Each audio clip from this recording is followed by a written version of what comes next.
Unplanned সব জিনিসই সুন্দর। কেন বললাম এই কথাটা তাই ভাবছো তো? তো চলো আজকে মিনি ব্লগটা শুরু করি।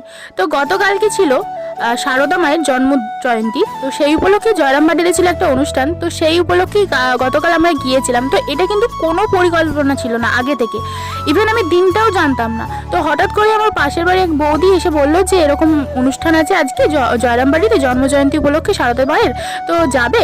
তো যেমন বলা তেমন কাজ, তাড়াতাড়ি ঝটাপট রেডি হয়ে চলে গেলাম। কিন্তু বিশ্বাস করো কোনো রকম পরিকল্পনা ছিল না, হঠাৎ করেই বেরিয়ে পড়েছি।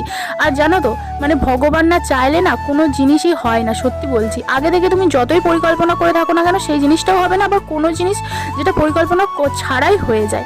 তো যাই হোক, একটুখানি ঘুরে ঘাড়ে অনুষ্ঠান দেখে তারপর আমরা প্রসাদ গ্রহণ করতে চলে গেলাম। প্রসাদে ছিল খিচুড়ি, একটা সবজি, মিষ্টি, চাটনি। তো প্রসাদ গ্রহণ করে তারপর একটু আশপাশ ঘুরে তারপরে দেখো বাড়ি চলে আসলাম। তো আজকের দিনটা তো ভালোই কেটেছিল। তো ভিডিওটা কেমন লাগলো